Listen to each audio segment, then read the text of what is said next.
के बाबरकत नाम से जिसके कब्जा है कुदरत में मेरी जान है, जो दिलों के भेद जानता है। तो बच्चों, आज हमारी एक्सरसाइज 5.2 जो है उसका जो लास्ट क्वेश्चन है, that is question number 6, which seems to be little lengthy, क्योंकि इसके अंदर हमें 6 वैल्यूज फाइंड आउट करनी है, A B C D E और एफ की। तो क्वेश्चन थोड़ा सा लेंथी है। इसमें मलूज़े खातिर ये रखना है कि जब आप मल्टीप्लाई करते हैं या कोएफिशिएंट कंपेयर करते हैं तो उस वक्त थोड़ा सा केयरफुल होकर कोई वैल्यू गलत ना हो जाए। तो उस गलती को फिर निकालना, पीछे जाना, रीड करना ज़रा मुश्किल होता है। तो सबसे पहले जो हम देखेंगे इसमें जो हमारा थीम है कि ये नॉमिनेटर है, ये डिनोमिनेटर है, कि डिनोमिनेटर की जो वैल्यूज़ है उसमें जो x की पावर है वो हमारे पास ज़्यादा होनी चाहिए जो नॉमिनेटर में वैल्यू है उससे। तो फिर इसको हम डिवाइड नहीं करेंगे वो वाला और डायरेक्ट फैक्टराइजेशन लगा देंगे। तो हम देख रहे हैं कि यहाँ पे जो पावर्स है वो बड़ी हैं और यहाँ पे उसके मुकाबले में कम है। तो एज इट इज़ हम इसके फैक्टर बनाने शुरू कर देंगे। And you are very familiar with this formula 4 minus X square. When you are going to factorize it, it should be 2 plus X into 2 minus X as written here. तो हमने जब इसको फैक्टराइज किया तो इसके ये फैक्टर बन गए। दूसरा हमने एज इट इज़ ही इसमें कॉपी कर लिया। अब उसके बाद आप देखें, एक फैक्टर इसके साथ बनेगा, एक इसके साथ बनेगा, एक स्क्वायर को छोड़ के इसके साथ बनेगा, एक स्क्वायर वाले के साथ बनेगा। तो गोया हमारे पास 4 इसमें आएंगे। पहला हम करेंगे a ओवर 2 प्लस एक्स, फिर करेंगे b ओवर 2 माइनस एक्स, फिर cx प्लस d। cx इसलिए है कि अंदर पावर जो है x की स्क्वायर आ रही है, वो 2 टर्मों को शो कर रहा है। cx plus D over x square plus 4। उसके बाद इसका भी स्क्वायर है, इसका मतलब इसको रिपीट करना है। रिपीट करना है तो आगे फिर तो इसका वो हम मालूम करेंगे जो वेरिएबल है ex plus f over x square plus 4। This is equation number first. अब करते हैं कि आपका थीम क्या है कि जब भी ये क्वेश्चन बन जाती है तो आप इसका जो डिनोमिनेटर है उसका एलसीएम उठाते हैं और एलसीएम उठाने के बाद इक्वेशन की जो दोनों साइडें हैं उसको उसके साथ मल्टीप्लाई कर देते हैं। हमने इसका जब वो लिया है, एलसीएम लिया है, तो हमारे पास 2 प्लस एक्स, 2 माइनस एक्स और एक्स स्क्वायर प्लस 4 आएगा। जब आप उसको लिख के करेंगे तो ये चीज़ उसको डिवाइड कर जाएगी, एक दफ़ा बच जाएगा, मल्टीप्लाई होकर दोबारा स्क्वायर आ जाएगा। ये एलसीएम आ गया।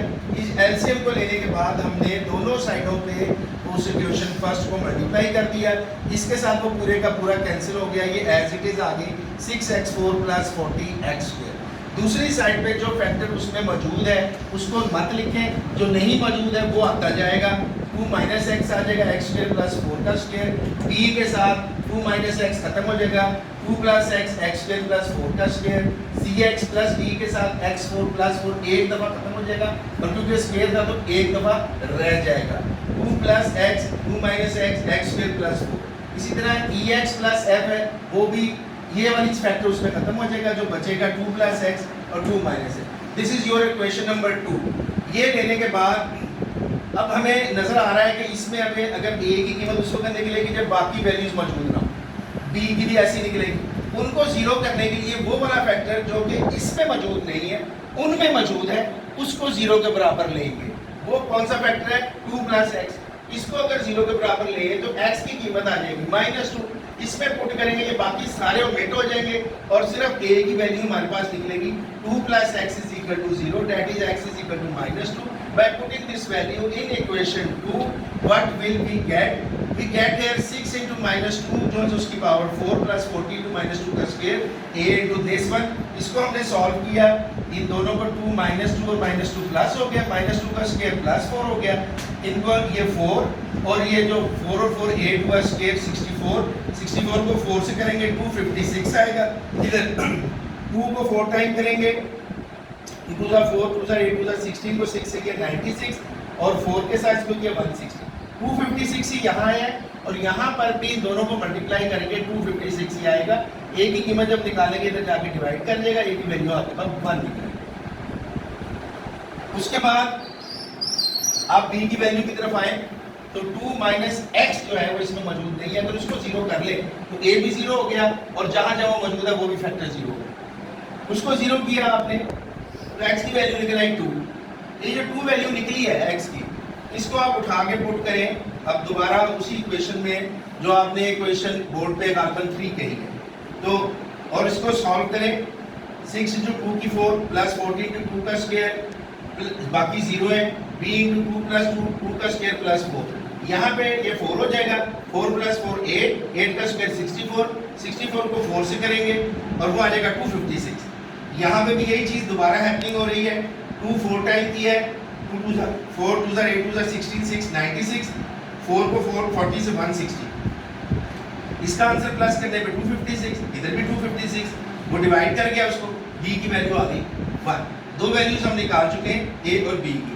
Now come to the point, we are going to find the value of c and d, e and f by comparing coefficient. अब हमने कंपेयर कोएफिशिएंट करने हैं, उसके लिए ये है कि इसको ओपन करना पड़ेगा।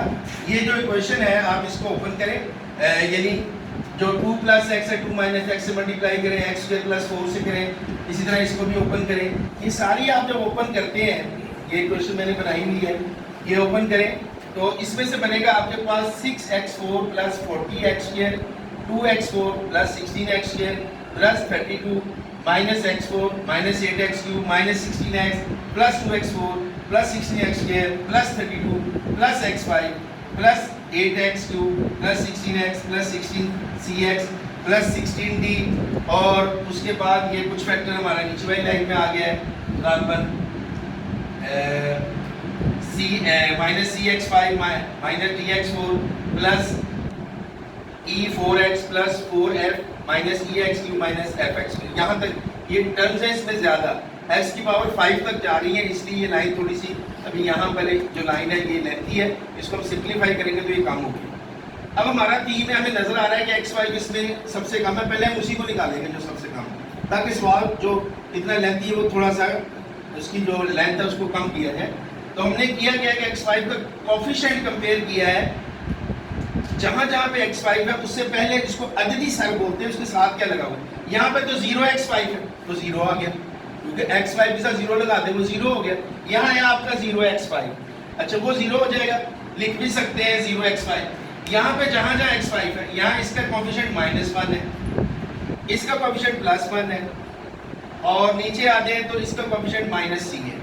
ये हमने इक्वेशन बनाया, 0 = -1 +1 - c, ये दोनों कैंसिल हो गए, c की कीमत जो चाहिए वो 0 होगी, क्योंकि माइनस से आप दूसरी साइड पे लेके जाएंगे वो प्लस हो जाएगा, c की वैल्यू 0 आ गई। देखिए अब यहाँ तक हो गया। अब हम अगला कोएफिशिएंट कंपेयर करते हैं x4 का, कंपेयरिंग कोएफिशिएंट ऑफ x4 जहाँ जहाँ है उसका अददी सर उससे पहले आने वाला लिखे, यहाँ 0x4 है, इस साइड पे आएंगे 0x4, यहाँ पे 2 आ गया, और उसके साथ 2 के साथ +2 आ गया, -2 +2, और कोई देखे और कोई इसमें मौजूद है, और d के साथ आएगा ये d वाली ऑप्शन, ये ऑप्शन आ गया, ये निशान लगे हुए 1 2 और ये 3 निशान है जो x4 के हमने लगाए हैं। इसके जरिए हमारे पास आ जाएगा 6 = 2 + 2 - d, 2 और 2 प्लस करें 4, दूसरी साइड पे ले जाए 6 में से माइनस करें, 6 - 4 वो 2 आ गया, d माइनस में था, माइनस के साइन से मल्टीप्लाई करें, d की वैल्यू आ गई -2, d की वैल्यू -2। उसके बाद आ जाए कंपेयर कोएफिशिएंट करें x3, इस साइड पे तो इक्वेशन के 0x³ है, और दूसरी साइड पे जहां जहां क्यूब है उसको आप नोट करें, एक -8 के साथ आ गया, ये एक यहाँ पे ये +8 के साथ आ गया, ठीक है, एक ये e के साथ आ गया, -e आ गया, 8 और 8 कैंसिल हो गए, माइनस का e 0 तो e निकला है 0। अब पीछे एक ही रह गया आपका, और वो है f के लिए जहां जहां f मौजूद है उसके कोएफिशिएंट देखें, कांस्टेंट का कंपेयर करें तब भी यही कीमत आएगी, वो हमने नहीं लगाया, कांस्टेंट से भी ये वैल्यू आएगी f की। हमने x की पावर को कंपेयर करनी है, x की पावर हमारे पास क्या है x², उसको कंपेयर किया हमने। जब कंपेयर करेंगे तो यहाँ पे आपके पास 40 के साथ ये x² मौजूद है, 40 इसका कोएफिशिएंट है अददी से, 40 आ गया। यहाँ पे चेक करो 16, उसके बाद फिर ये दोबारा आएगा कहीं जो x² का एक दफ़ा और आया है, गालबन एक दफ़ा 16 है, फिर 16 है, 2 दफ़ा आ चुका है, एक ये ये दोनों, ये 2 आ गए। उसके बाद f वाली साइड पे जाएं, ये आ गया f की कीमत के अंदर, तो ये माइनस है 16 और 16 32, उधर जाए 40 - 32 बराबर आ जाएगा आपके पास -8 के। ये f की कीमत जब हम निकालेंगे दूसरी साइड पे ले जाके तो ये इसका साइन मल्टीप्लाई होकर -8 आ, ये वैल्यूज दोबारा पुट कर देनी है, a की जगह आप a की वैल्यू को पुट कर दोगे, a की वैल्यू को जब पुट करोगे इसी में दोबारा लगा दोगे, जो भी कीमत है a की 1 है, यहाँ b की भी 1 लगा दोगे, इसमें से एक वैल्यू 0 हो जाएगी, दूसरी रह जाएगी, इसमें से भी एक 0 हो जाएगी, तो दोबारा क्वेश्चन को उसी तरह आपने लिख देना। सो ये हमारा हो गया जनाब, इसमें कोई प्रॉब्लम, कोई चीज़, कोई query? Okay, that's good, Allah.